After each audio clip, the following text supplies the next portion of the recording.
자, 프로그램 개발과 평가 이번 시간에는 챕터 6 프로그램 설계 3단계로서 대상자 선정하는 것에 대해서 다룰 텐데요. 여기서 대상자라고 하는 것은 우리가 클라이언트를 의미한다 보면 되겠고요. 다른 말로 당사자, 이용자, 고객 뭐 여러 가지 표현을 합니다. 요즘은 뭐 수혜자란 단어는 잘 쓰지 않습니다만 뭐 가끔 쓰기도 하고요. 내가 그 사회복지학을 강의하면서 일반적으로 클라이언트라는 단어를 제일 많이 씁니다. 현재 보건복지부 용어로는 이용자라는 용어를 제일 많이 쓰는데요. 뭐 대상자, 당사자 뭐 여러 가지 표현을 사용하고 있는데 클라이언트라고 보면 되겠습니다. 자, 먼저 그 대상자, 사실 이게 대상자 확인 부분이 아니고 앞에 서론 부분이 따로 있는데 그냥 제목이 없는 게 너무 허전해서 일단 붙였습니다. 여러분 교재에 보면 49페이지인데요. 프로그램을 설계하는 데 있어서 가장 개발, 기획 다 똑같은 의미예요. 프로그램을 기획함에 있어서, 개발함에 있어서 중요한 과제는 과연 누구를 서비스 대상자로 할 것인가입니다. 물론 우리 출발점은 뭐였냐면 사회 문제예요.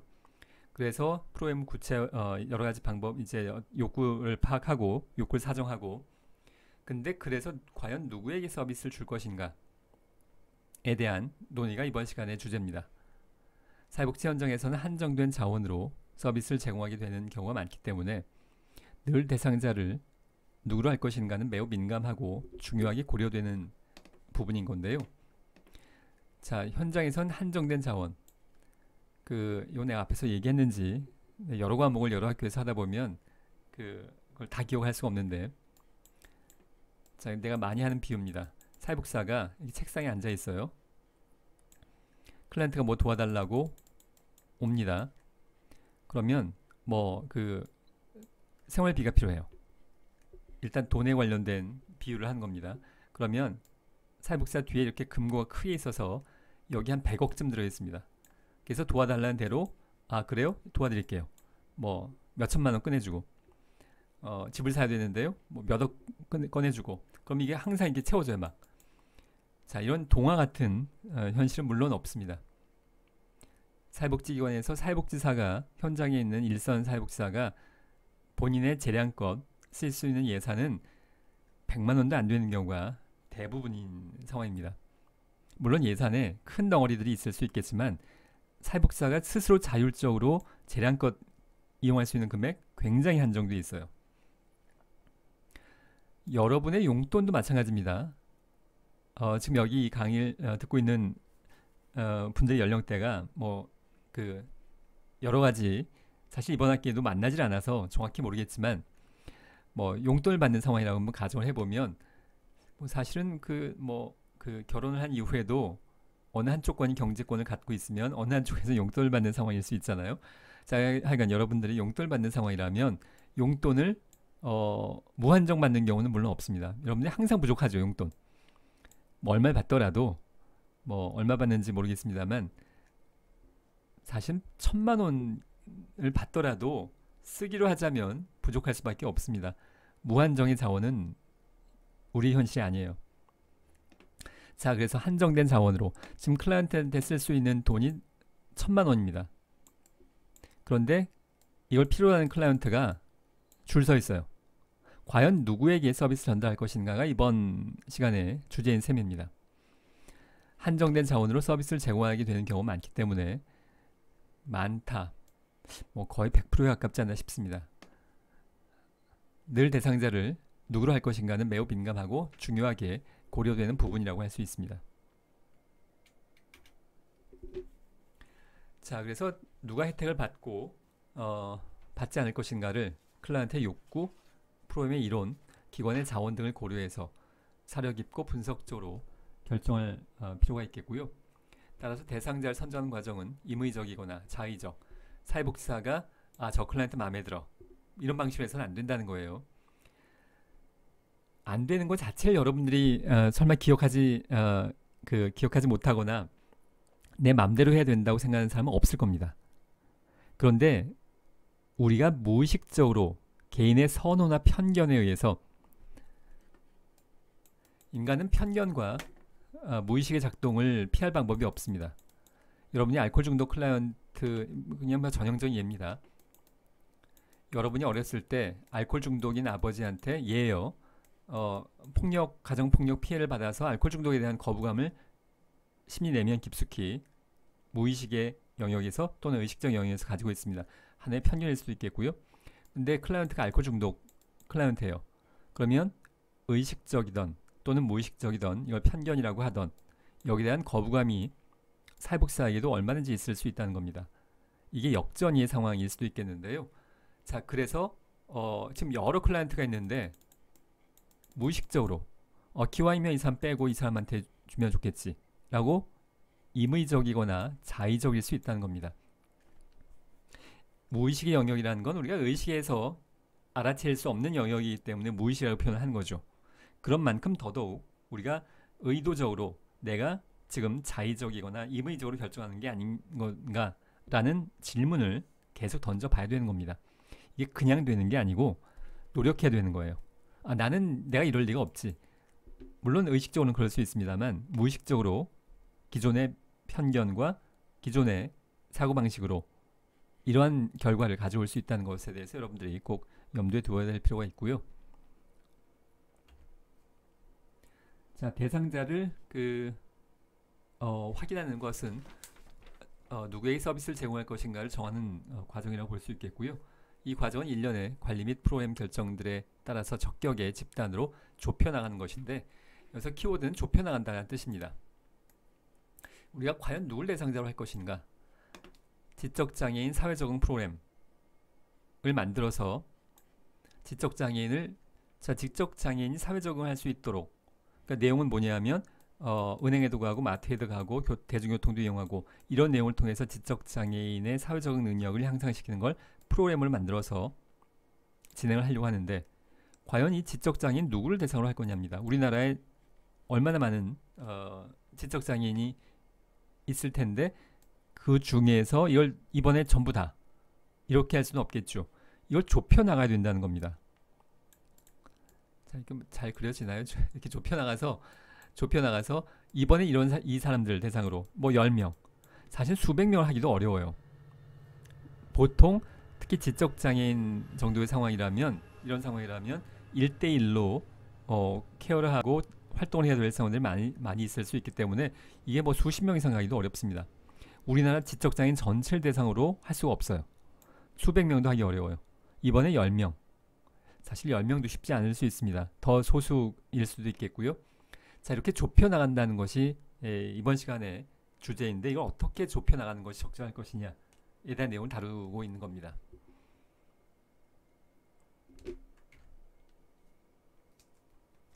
자, 일반 집단. 우리가 앞에서 이 깔때기 모양을 봤는데요. 교재에 있는 깔때기하고는 약간 다릅니다만 뭐 똑같아요. 일반 집단, 위험 집단, 표적 집단, 클라이언트 집단 이 네 가지를 다루려고 하는데 기본적인 우리의 아이디어는 좁혀나간다는 겁니다. 이게 일반 집단의 매뉴얼 1, 2, 3 기준, 위험 집단의 기준 1, 2, 3 이게 무슨 물리적인 현상을 다루듯이 그런 건 없어요. 인간과 사회 문제를 다룸에 있어서 매뉴얼화된 딱 하나의 정답 같은 절차 그런 건 없습니다. 우리의 아이디어는 어떻게 하면 적절하게 좁혀나가느냐를 표현한 것이고 세부적인 방법, 구체적인 방법은 수백 수천 가지일 수 있습니다. 현장에는 사회복지사들이 결정을 해야 될 텐데 수업 시간에 다루고 있는 것은 예시이고 하나의 방법인데요. 우리의 기본적인 아이디어는 어떻게 하면 좁혀나갈 것인가, 그리고 그 좁혀나가는 방법이 어떻게 적절할 것이냐의 문제입니다. 자, 첫 번째 일반 집단인데요. 일반 집단은 프로그램 집단 가운데서 가장 포괄적 인구 집단으로서 문제나 욕구를 갖고 있다고 판단되는, 아마 갖고 있다고 올 것 같습니다. 갖고 있다고 판단되는 해당 지역의 전체 대상 집단이라고 할 수 있겠는데요. 자, 우리의 출발점은 문제나 욕구입니다. 지금 우리의 출발점이 뭐냐면 사회 문제가 뭐냐면 우리 사회에 공통적으로 어떤 특정 집단이 공통적으로 겪고 있는 어려움, 이 어려움에 처한 사람들이 거기에 대한 문제나 욕구를 가지고 이걸 해결하기 위한 욕구를 가지고 있을 거라고 보는 겁니다. 그래서 이걸 해결하기 위한 것이 우리의 출발점이기 때문에 일반 집단은 문제나 욕구가 있는 사람이라면, 이래서 지적장애인, 사회적인 적응 능력에 어려움을 겪고 있는, 그게 사회 문제이고, 지금 그 사회 문제에 속한 지적장애인들이 한 명 한 명이 다 정도의 차이는 물론 있겠습니다만 이 문제나 욕구를 가지고 있다고 보는 겁니다. 자, 예를 들어서 고독사 문제를 예를 들면요, 우리 사회에도 고독사가 뭐 사회 문제화된 지, 자, 사회 문제, 한 명이 겪는 문제가 아니라 우리 사회에 누구나 겪을 수 있는 노인으로서 고독사의 문제는 이미 사회 문제가 되고 있고요. 자, 이런 사회 문제를 겪고 있는 고독사의 그 상황이 사실 노인만이 대상이 되는 것이 아니라 중장년층, 40대, 50대 비율도 상당히 높다고 통계가 나오고 있습니다. 이것이 7, 80대 노인만 뭐 있는 것이 아니라 4, 50대, 특히 남성들, 혼자 살고 있는 남성들이 이 고독사의 위험에 상당히 노출되어 있다고 볼 수 있겠는데요. 자, 그러니까 일반 집단은 프로그램 집단 가운데서 가장 포괄적 인구 집단인 건데요. 노인과 중장년, 이 일반 집단인 셈입니다. 고독사라는 사회 문제와 관련됐을 때 물론 다르게 정의할 수도 있고 처음부터 약간 좁혀 나가면서 더 좁게 할 수도 있어요. 뭐 7, 80대 노인, 이번엔 4, 50대 중장년만, 이렇게 출발할 수도 있습니다. 딱 하나의 정답은 없어요. 여러 가지 방법을 지금 생각을 해보는 겁니다. 자, 그래서 고독사라는 사회 문제, 이걸 지금 예방하는 프로그램을 만들려고 해요. 고독사 예방 프로그램. 그렇다면 우리 지역사회에 고독사를 가지고 있는 사람들 굉장히 많이, 뭐 아주 많이 있지는 않겠지만 고독사가 가능한 사람들의 일반 집단은 노인과 중장년이라고 할 수 있겠습니다. 예를 들어서 다음에 위험 집단인데요. 중요한 건 이렇게 합리적으로 좁혀나가는 과정이에요. 일반 집단에서 위험 집단을 어떻게 좁혀나갈까냐의 문제인데요. 그 중에서 일반 집단 중에서, 여기가 키워드예요. 일반 집단 중에서 프로그램화하고자 하는 특정 사회 문제에 더 영향받기 쉬운 하위 집단이 있을 수 있겠고요. 위험 집단을 기술하는 데 있어서 전형적으로 가장 영향받기 쉬운 사람들의 특징을 포함하고 이러한 문제를 경험하고 있는 사람들의 집단을 제시하는 것.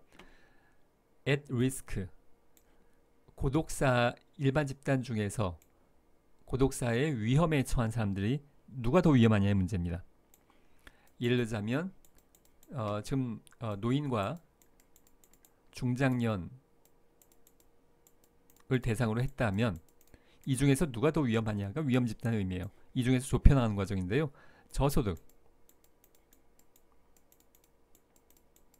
또는 질병이 있다고 확인되는 경우 고독사가 더 위험할 수 있겠죠.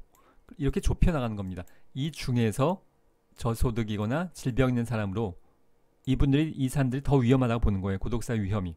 그래서 위험 집단이라고 이름을 붙어 있고요.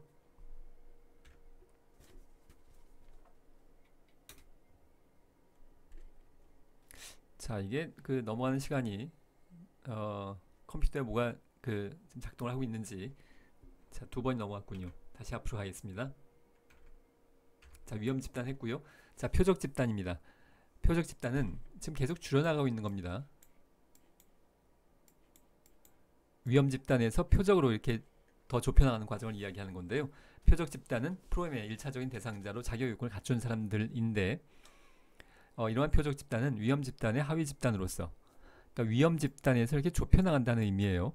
클라이언트 특성과 다른 요인을 고려해서 위험 집단에서 좁혀지는 건데, 자, 이미 일반 집단에서 위험 집단까지 좁혔으면 사실 이 사람들 다 도와주면 좋겠지만 이번에는 이 사람들이 우리 지역사회에 1000명이라면 이 1000명을 대상으로 프로그램을 진행하기는 어렵겠죠. 자, 그래서 이 중에서 이번에는 어떤 우선순위를 할 거냐에 대해서 예를 들자면 지금 이제 노인과 중장년층, 저소득과 질병 이렇게 좁혀나갔는데, 이 사람 중에서 이번엔 뭐 땡땡 동에 거주하는, 여기가 고시원 밀집 지역이에요. 경험적 연구에 의하면 저소득이면서 혼자 살고 있는 남성이 제일 위험합니다. 그래서 저소득 밀집 지역인 땡땡동에 고시원도 많이 있고, 자 이런 지역을 대상으로 이 중에서 이번엔 다 할 수는 없으니까 이번엔 땡땡동에 있는 이 사람들 중에서 땡땡동 거주하는 사람을 초점을 하겠다.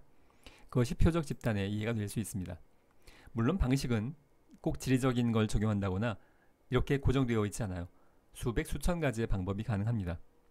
우리 아이디어는 합리적으로 대상자를 클라이언트까지를 좁혀 나가는 과정이 우리에게 중요한 논의 과정인 겁니다.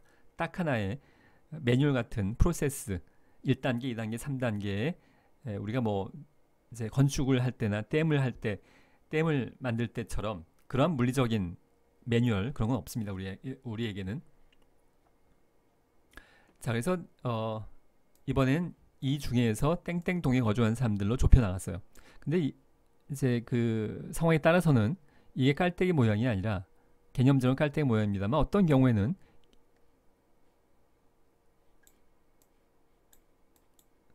자 이렇게 일반 집단에서 위험 집단을 좁혔는데 위험 집단에서 굳이 좁혀나가지 않고 표적 집단까지는 그대로 갈 수도 있습니다. 이미 위험 집단에서 대상자가 100명 그리고 우리가 수용할 수 있는 클라이언트가 100명이라면 굳이 더 이상 좁힐 필요는 없죠. 지금 서비스 대상자가 많기 때문에 그 중에서 누구를 우선순위를 할 거냐의 문제를 접근하고 있는 과정인데요. 만약에 여기가 처음부터 100명이다. 우리 100명 다 프로그램 대상으로 할 수 있다. 그러면 좁히지 않아도 됩니다. 그것은 프로그램의 상황에 따라서 결정할 수 있는 문제입니다.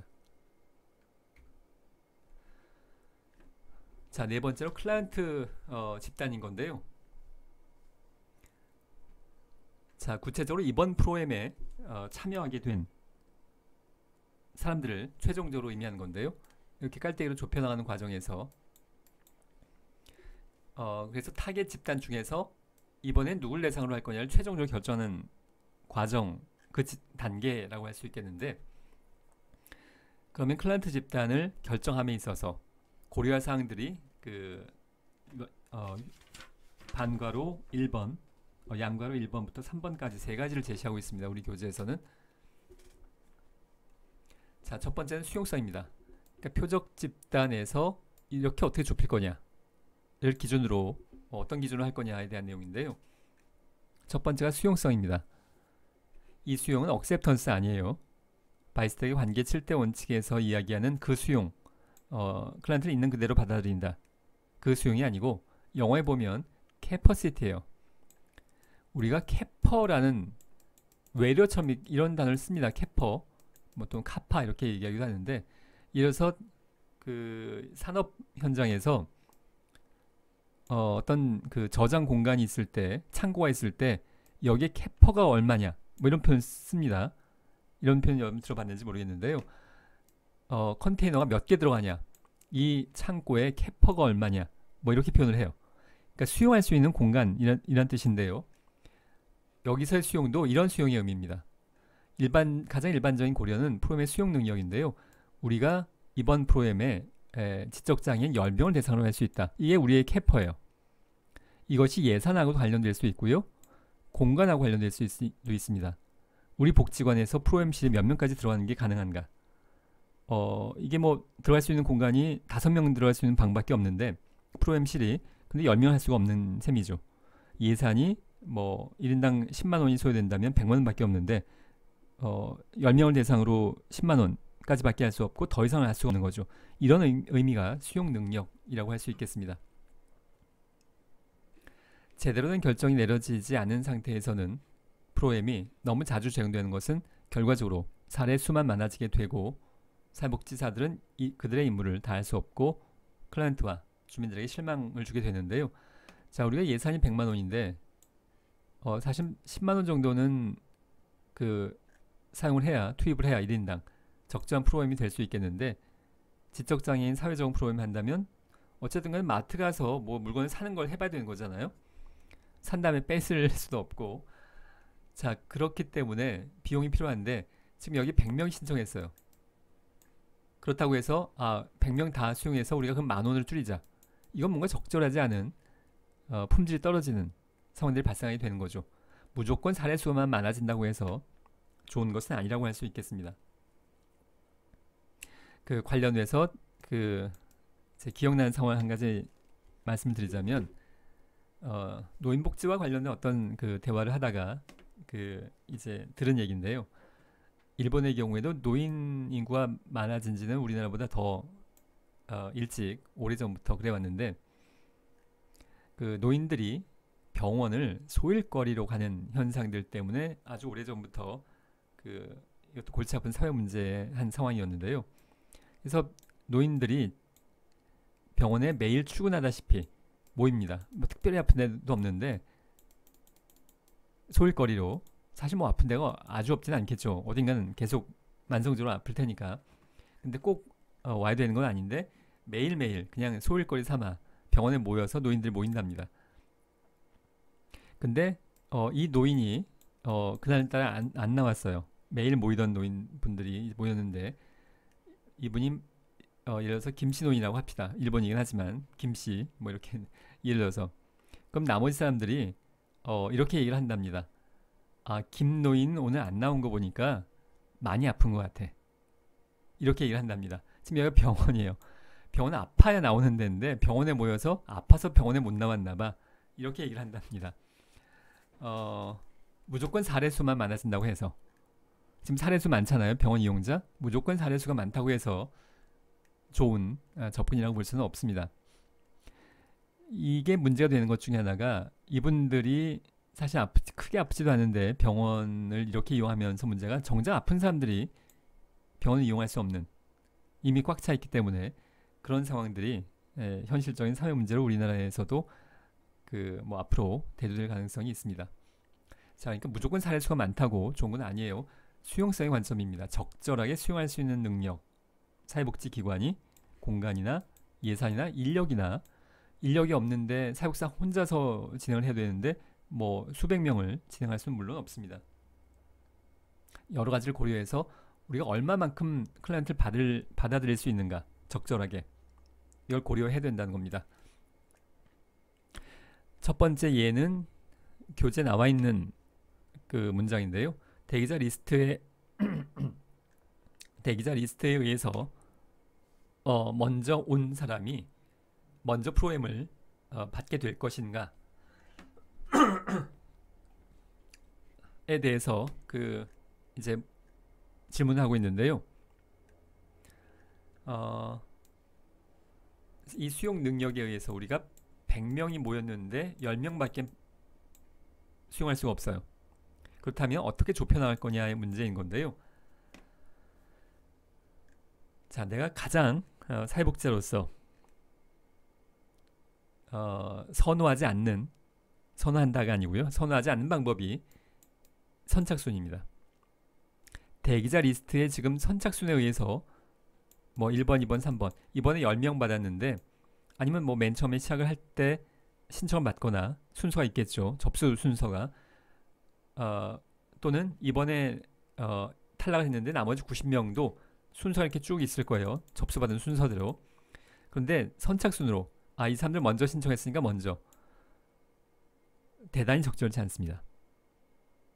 이것이 사회 통념상 합리적일 수 있겠고 또한 그 가장 간편한 방법일 수도 있겠습니다만 우리에게 중요한 건 뭐였냐 하면 사회 문제이고요. 그 사회 문제로 고통받고 있는 어려움에 처해 있는 개인의 욕구와 문제예요. 누가 욕구가 가장 큰가? 이게 우리의 최고의 기준이 되어야 합니다. 무조건 선착순으로가 아니라 누가 가장 욕구가 높은지. 물론 이걸 쉽게 뭐 설문지 한 번 해서 어떤 기계로 측정을 해서 알아낼 방법은 간단치 않습니다. 우리가 앞선 시간에 그래서 이 욕구에 대해서 이걸 어떻게 판단할 거냐를 길게 설명을 했던 이유 중에 하나인 건데요. 우리의 기준은 최종적으로 제일 우리에게 중요한 기준은 욕구여야 됩니다. 욕구가 높은 클라이언트를 우선해야 되는 것. 마지막 부분에서 좀 더 얘기를 하겠습니다. 예를 들어서 자, 선착순 현실적으로 이렇게 적용을 하기도 합니다. 현실적으로 사회복지 현장에서. 근데 이것은 마지막 기준, 다른 기준을 도저히 적용하기 어려울 때 마지막으로 고려해 볼 만한 제일 최악의 기준이라고 할 수 있습니다. 자, 이 수용성과 관련돼서 이건 이 부분은 교재는 없는 내용인데요. 자, 우리가 노인과 청소년 클라이언트가 있을 때 지금 여기 10명과 여기 10명이 있어요. 그렇다면 근데 우리가 프로그램의 수용 능력이 10명이에요. 그러면 이 중에 누굴 할 거냐의 문제인 건데요. 사회통념은 특히 이 노인들이 오늘 내일 아주 위중한 상태입니다. 그리고 여기는 아주 전도 유망한 청소년들이 모여 있어요. 사회통념으로는 당연히 여기 누굴 도와줄 거냐? 10명밖에 못 도와주는데 당연히 여길 도와줘야지 라고 생각하는 게 일반적인 사회통념에 해당이 될 텐데요. 거기에도 반대합니다.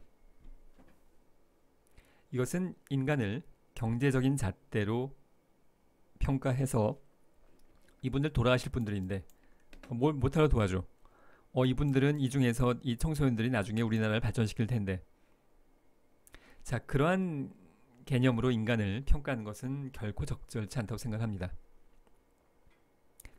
사회복지의 가치는 모든 인간의 소중함에 대해서 강조를 하고 있습니다. 내일 돌아가시는 분들이라고 하더라도 소중한 거죠. 인간으로서 무가치한 게 아니라는 것의 의미이고요. 중요한 건 누가 더 욕구가 크냐. 물론 이게 간단치가 않아요. 그러면 노인을 우선하면 되고 청소년은 그러면 또 뒤로 미루면 무조건 정답이냐? 그것도 정답은 아닙니다. 복잡한 어려운 고민과 논의 과정과 판단 과정이 필요하겠고요. 이것은 사회복지 윤리와 철학 과목에서도 다루게 되는 여러 가지 복잡한 내용들이 포함될 수 있겠는데, 중요한 건 뭐냐 하면 노인들은 경제적 가치가 없으니까 도와줄 필요가 없어. 이건 우리의 선택 기준이 돼서는 안 된다는 것을 의미하는 겁니다. 자, 다음으로 윤리성인데요. 프로그램에 참여할 자격이 있는 사람이 서비스를 받는 것을 원치 않을 수도 있겠는데요. 전형적으로 노숙인의 경우입니다. 노숙인의 경우에 학생들과 토론을 해보면 대개 접근 방법이 노숙인들이 노숙인 생활시설 센터를 몰라서 못 들어가는 거니까 그 정보를 제공해주면 고맙다고 들어갈 것이라고 생각하는데요. 대개 상황은 전혀 그렇지 않습니다. 몰라서 안 들어가는 게 아니라 사실은 가고 싶지 않아서 안 들어가는 경우가 훨씬 더 많아요. 어디 가면 이 안에 들어가면 먹고 자고 충분히 가능하다는 거 모르는 사람 별로 없습니다. 하지만 안 가는 것이라고 볼 수 있겠는데요. 여러 가지 또 심리사회적인 이유가 있을 수 있겠죠. 서비스를 받는 것을 원치 않을 수 있는 건 사회복지 현장에서 굉장히 흔하게 있는 일 중에 하나고요. 초보 사회복지사가 오해하고 있는 부분 중에 하나입니다. 내가 도와주면 클라이언트는 당연히 고맙다고 하고 받겠지. 사회복지사 도움 안 받을래. 이런 사람들 많습니다. 자, 근데 노숙인이 이게 왜 윤리성의 문제냐 하면 여기 들어가기 싫다면 자기결정권의 존중을 기본적으로 할 수 있겠는데, 문제는 뭐냐 하면 이분이 지금 한겨울에 동사의 위험에 처해 있어요. 근데 안 들어가 있답니다. 자, 이 상황에서 어느 정도의 강제력을 동원할 거냐의 문제는 윤리적인 문제일 수 있습니다. 얼어 죽는 상황에서 자기결정권 존중, 이건 적절치 않은 거죠. 자, 이 내용을 여기서 다 다루기는 어렵고요. 사회복지 윤리와 철학이라는 과목에서 이런 윤리적인 논쟁거리를 다루게 되는데요. 자, 이건 중요한 건 일단 이 시점에서 중요한 건 사회복지사 도와준다고 하면 무조건 클라이언트가 동의하냐면 그렇진 않다는 걸 여러분이 염두에 둘 필요가 있습니다. 서비스를 받는 것을 원치 않을 수도 있어요. 우리의 기본적인 원칙은 동의하는 겁니다. 그러니까 동의한 사람을 대상으로 클라이언트 집단을 선정한단 말의 의미예요. 기본적으로. 예외적인 경우를 제외하고는 프로그램에서 클라이언트들은 자발적이어야 하고 적어도 그들 자신이 서비스를 받는 것을 선별할 수 있는 지각이 있어야 하는 건데요. 예외적인 경우를 제외한다. 이런 경우가 예외에 해당할 수 있겠습니다. 지금 당장 얼어 죽게 되는 상황인데 자기결정권, 죽던 말던 본인이 원하지 않으니까 클라이언트가 지금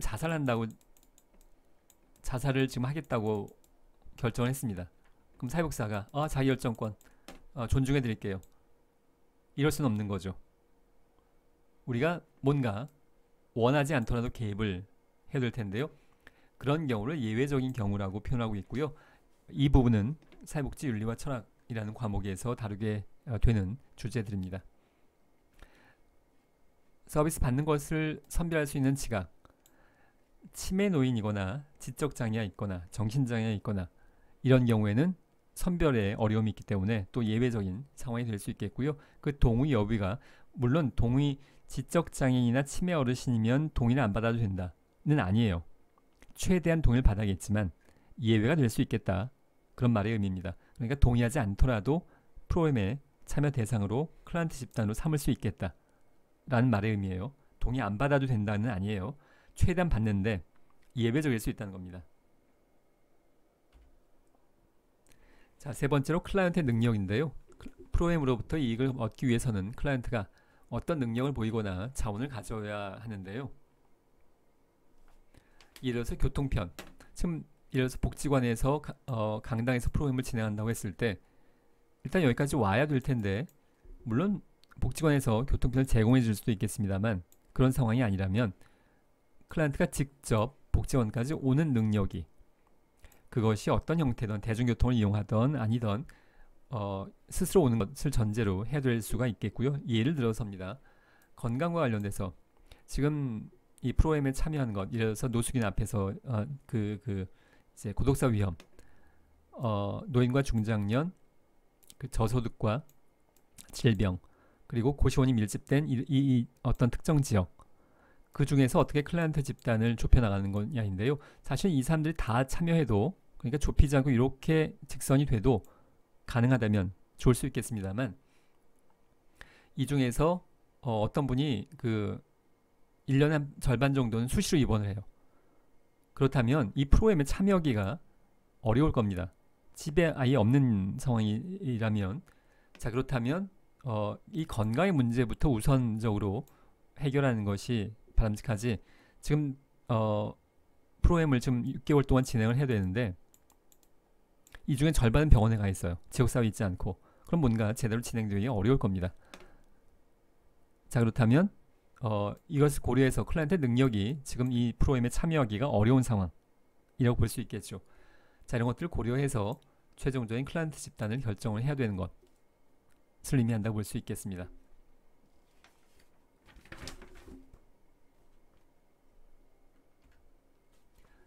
자 대상자 선정의 실제 상황이고요. 여러분 교재에 53페이지에 있는 내용 53페이지 상단에 있는 표입니다.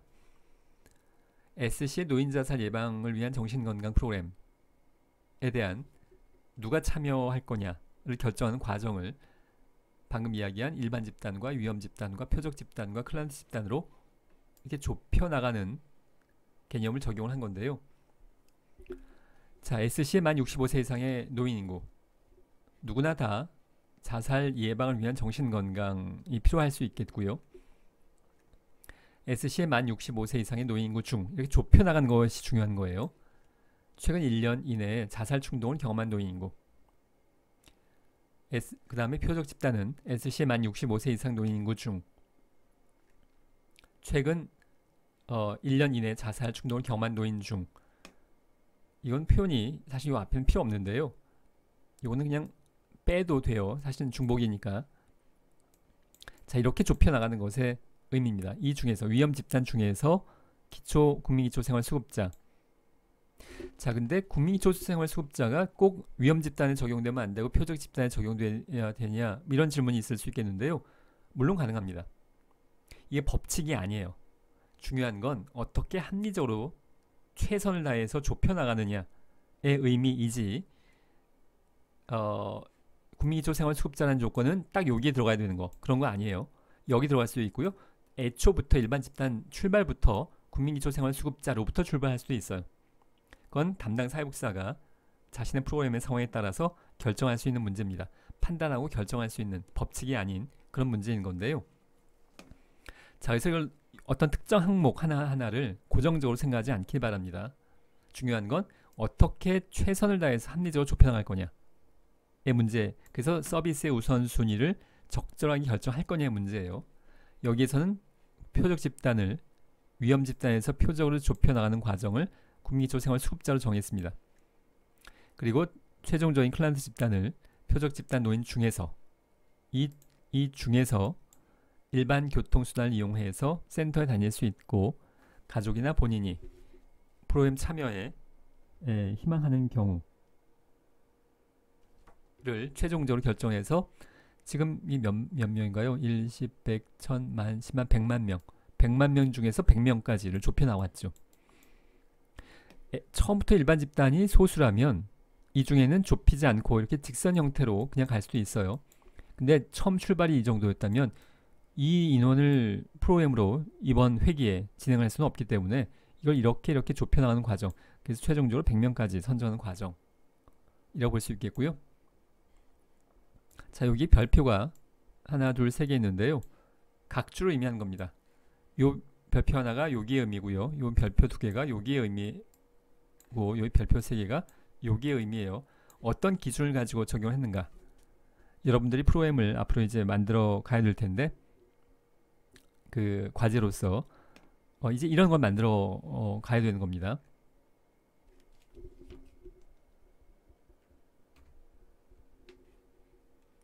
자, 이제 마지막 주제로, 이것은 교재에 없는 내용입니다. 여기부터는 스마일 재단이라는 그 기관에 내가 과거에 사무국장으로 근무했던 법인 중에 하나인데요. 이 재단의 설립 목적은 저소득 중증 장애인을 위한 구강건강 사업입니다. 중증 장애인들이 자신의 신체를 케어하는 것에 어려움이 있을 수 있기 때문에 구강건강에도 많이 어려움이 있을 수 있겠고요. 충치가 많이 생긴다거나 지적 장애인도 자신의 치아를 관리하는 것이 소홀할 수 있기 때문에 보통 사람들 일반인보다 충치나 구강의 질환 발생률이 더 높습니다.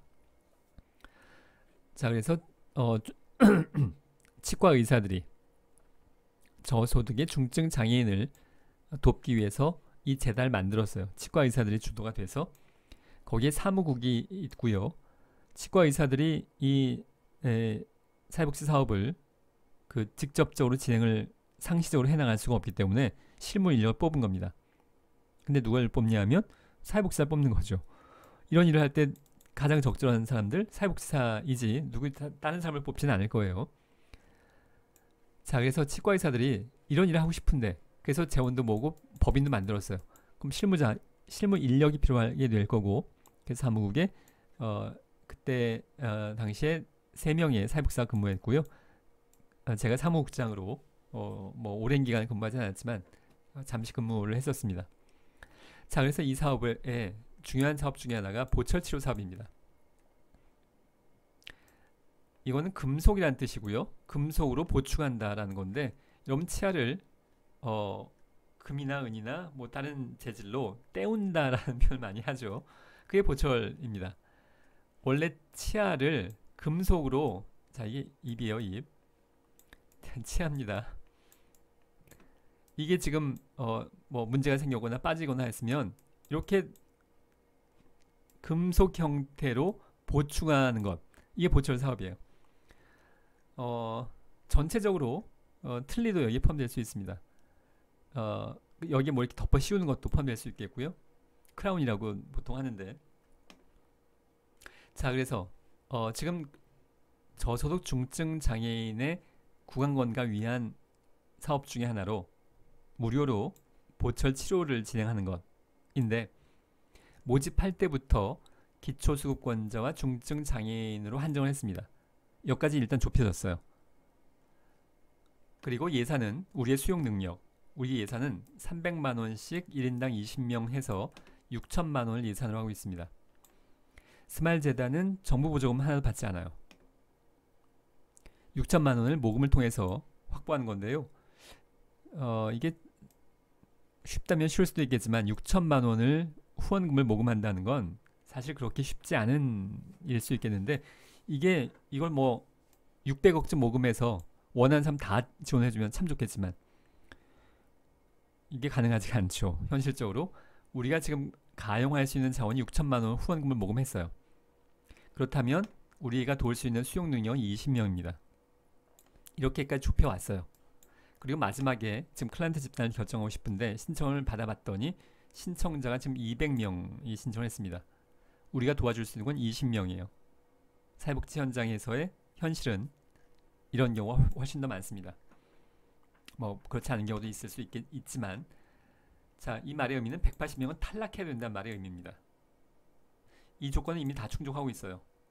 그러니까 일반 집단, 이거 공식은 없어요. 예를 들자면 장애인을 일반 집단으로 본다면 기초수급권자이면서 중증 장애인이 그 위험 집단인 셈입니다. 이미 그렇게 좁혔고요. 그리고 표적 집단으로 여기선 이 모집을 전국으로 했었습니다. 전국으로 모집을 해서 우리가 20명을 도와주겠다. 여기까지가 표적 집단일 수 있습니다. 전국에 20명. 그런데 마지막으로 클라이언트 집단을 결정하기 위해서 모집을 했더니 200명이 신청을 했어요. 지금 180명이 탈락을 해야 되는 상황인 겁니다. 여러분이 이 상황에 사회복지사라면 어떻게 20명을 선정할 거고 어떻게 180명을 탈락시킬 거냐에 대한 내용을 보려고 하는 건데요. 미리 얘기하자면 중간고사 시험 문제로 하겠습니다. 우리가 오프라인으로 모여서 수업을 하게 되면 토론으로 진행을 보통 해왔었는데 지금 상황은 어렵기 때문에 중간고사 시험 문제로 하게 될 겁니다. 동영상을 잠시 후에 보게 될 텐데, 자, 이게 전제 조건들이에요. 이런 상황에 에서 어떻게 적용을 할 거냐가 우리의 주제인 거예요. 자, 이제 동영상을 보도록 하겠습니다.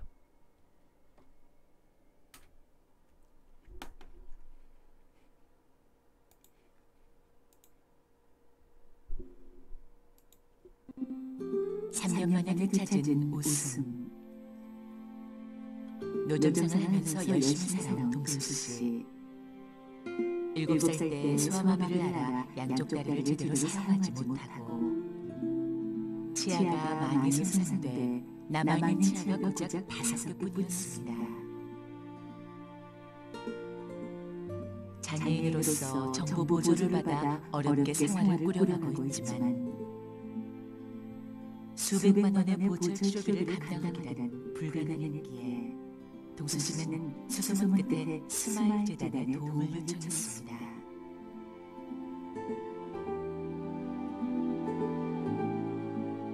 그러나 심각한 구강 질환을 가진 너무 많은 장애인들이 도움을 기다리고 있었기 때문에 3년이란 세월을 기다려야 했고 동수씨는 상태가 점점 더 나빠져갔습니다.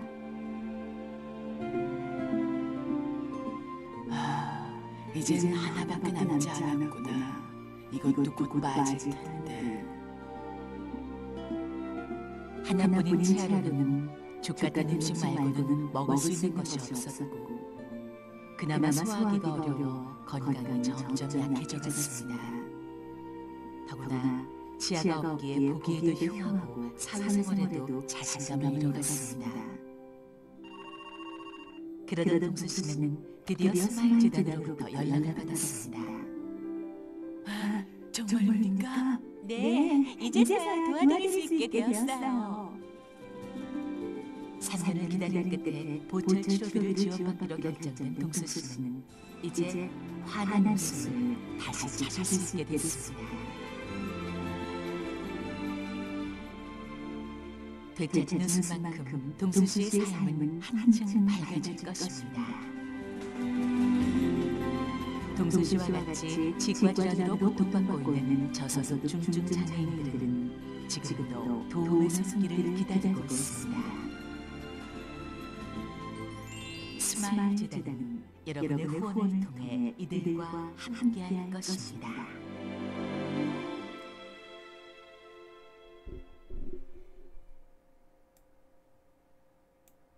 자, 지금 본 상황의 이 클라이언트 실제 사례입니다. 내가 재단법인 여기 스마일 재단에 근무하면서 만들었던 홍보 동영상인데요. 실제 사례를 바탕으로 서울의 구로동에 살고 계시던 분이었고요. 가정방문을 이걸 제작하기 위해서 가정방문을 이제 2번인가 했던 기억이 나는데요. 실제 성함도 동수씨였었어요. 앞에 이름은 성까지는 얘기하지 않겠습니다만 동수씨였는데요.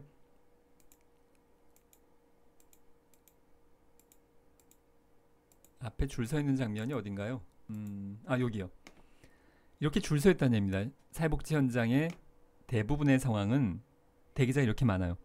근데 이 중에 선착순, 앞에서도 얘기했듯이 전화 먼저 한 사람 먼저 한다. 이것은 우리에게 있어서는 가장 최악의, 정말로 다른 방법이 하나도 없을 때 적용할 수 있을 만한 최후의 방법인 거지. 우리에게 중요한 건 욕구입니다. 그렇다면 여러분들이 여기서 지금 판단하고 생각해야 될 건 뭐냐면, 어떻게 이 사람들 중에 누가 욕구가 큰 거냐, 누구에게 서비스를 전달하는 것이 그 욕구에 비추어서 적절할 거냐, 그것을 판단하는 과정이 이제 여러분들이 해야 되는 셈입니다.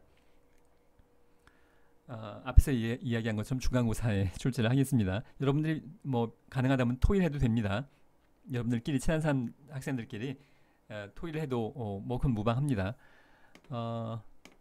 과연 어떤 사람이 욕구가 가장 클 거냐의 문제로 접근을 해주기 바랍니다.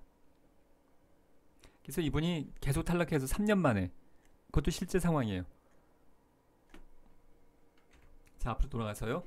우리의 상황은 뭐냐면, 다시 한번 정리하면, 이건 전제 조건입니다.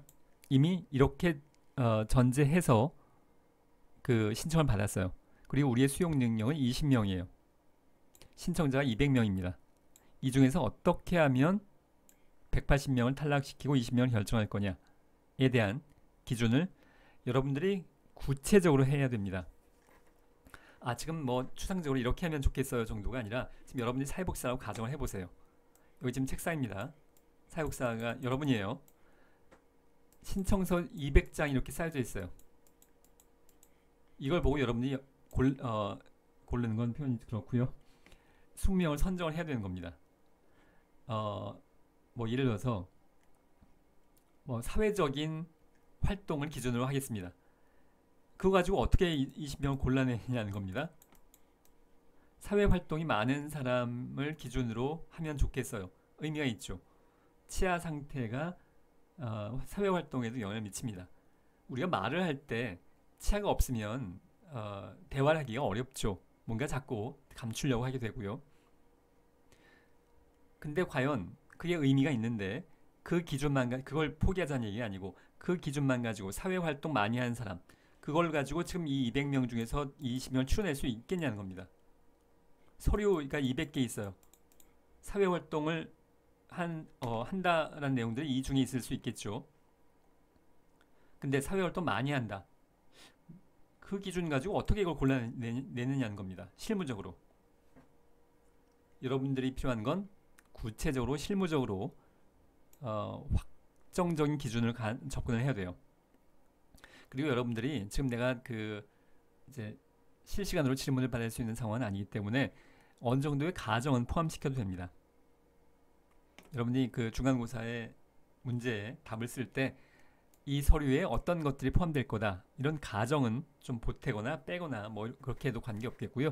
그래서 그 가정 하에 구체적이어야 됩니다. 구체적. 그냥 이런 방향이면 좋을 것 같아요.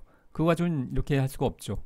지금 이 서류 더미 중에서 20개를 골라내야 되는 상황이에요. 구체적인 기준으로 접근을 해야 될 필요가 있습니다.